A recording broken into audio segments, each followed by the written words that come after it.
Toddlers are fun and they're naturally curious. And so don't think about a 19-month-old as being too old or too young to start that thing called being involved in the cooking process. Simple little ways to get a 19-month-old involved: get him his own wooden spoon and his own measuring cup that's plastic. First of all, he'll be copying you as he comes over and watches you. Second of all, every once in a while, you can help him pour a little bit of water into the biscuit mix and then stir it together. And of course, his attention span's going to be short, so when he gets a little bit over the top, you can have him just go take those cups and spoons and go play by yourself down on the floor where you're also doing the old bouncing ball or the band with the objects. The thing, though, that's really wonderful is that 19 months old is the perfect time to also sit down and involve your child in cooking, so you're teaching him healthy eating habits at an early age. Number two is the best way for children to learn is from watching you. He will be a little mimicker and watch you as you stir. And finally, make sure you have an ongoing talking dialogue. Now mommy's putting in the water and watch me stir, stir, stir. Now mommy's putting in a half a cup of the flour. Watch me stir, stir, stir, because you're also developing vocabulary, which is a fascinating concept as well. You've got three things going here. Your kid's going to be involved in the process. Number two, and when he gets bored from watching you, he can be playing with the same things down on the bottom, just on the floor. And number three is he also can be involved in learning new vocabulary by mimicking and watching you.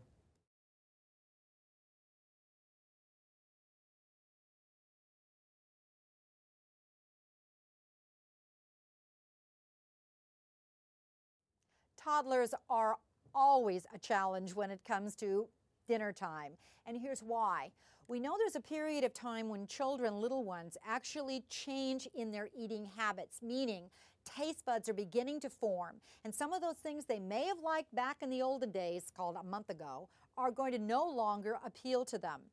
They begin to not like things that are bitter or hate things that are too salty. They certainly like things that are sweet. So be prepared for one day he likes it, one day he doesn't. That's clearly normal. What you want to do instead is realize that his taste buds are changing, but what you want to do is help him learn healthy eating habits by one little point, and that is exposing him to different kinds of tastes at an earlier level.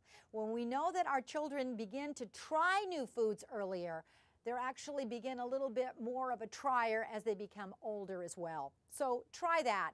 Just keep in mind it's common, and your job is to be creative along the way. Little ones also may resort to liking the smoothie, which is nothing more than putting in the veggies with the yogurt, and then he can even push the button so it all blends together and he sees it become crunchy. Now it's smooth, which is a vocabulary drill and builder anyway. And in the meantime, he may like and enjoy it. My own middle kid was extremely picky, but the one thing he loved was sauce and spaghetti. So I'd always make him spaghetti, knowing he'd eat it. But what I also would do was put Ragu's old world-style traditional pasta sauce on the top for one reason. Besides, he loved it. The second reason is I knew that he was going to be getting 2 servings of veggies in every half cup. That was my sanity saver.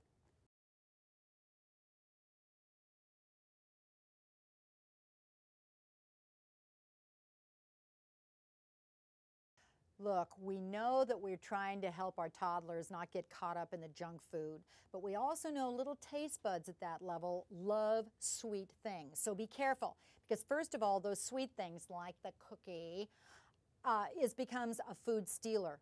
Second, you can figure out sneaky ways to sneak in. And one of the things we know, for instance, is that toddlers very often like things like applesauce, or they love things like our yogurt. You figure out what your toddler liked. But if you put a little bit of sauce over the top of it, it can blend in and he's more likely to try it. Smoothies are also a great one, and that is creating a smoothie based on the things he likes, like that yogurt that's maybe the strawberry and good nutritious kind of yogurt, but adding a couple little vegetables or a couple little fruits, and then have him push the button so it all blends together. My own middle kid, again, it was the pasta with the sauce, which he loved because it was spaghetti. But my sneaky version was putting that old Ragu, old world style traditional pasta sauce on the top, because I also knew he was going to get his 2 servings of veggies in every half a cup. You have to figure out what your toddler likes, what's going to it'll tweak his little palate, and then find simple little ways to help him develop nutritious eating habits. One final little sneak version is actually involving him. When he starts making the carrot curls or nose with a raisin nose on it and put it in the middle of a zucchini snap, he's more likely to eat it as well because they think it's cute and funny and he made it himself. Try it. Just may work for your toddler.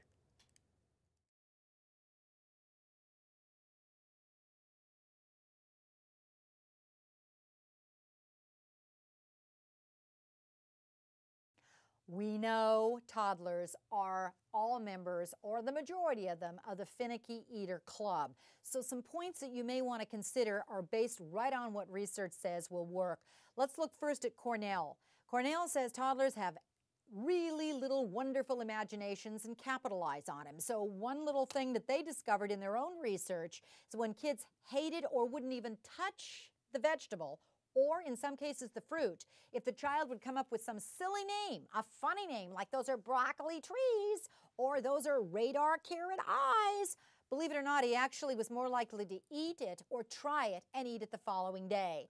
Another thing, toddlers very often hate their food to touch, so try this. That is, buy those plastic dividers and don't sweat it.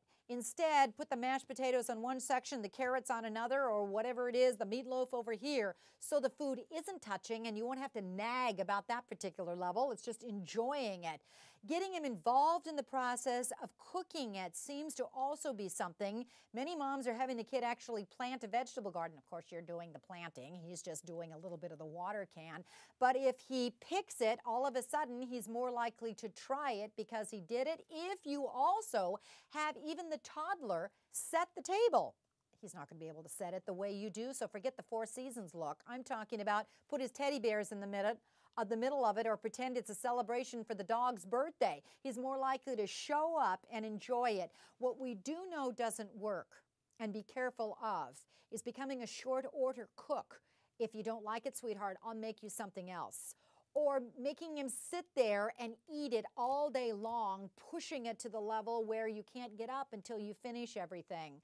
Research is saying that instead, just get your kid, if you can as the toddler, to try one little bite, but continue to offer the same food every day for around 5 to 14 days. He will slowly develop the taste bud for it. And there's your golden aha moment, until you can figure out what he hates the next day, because their taste buds will change.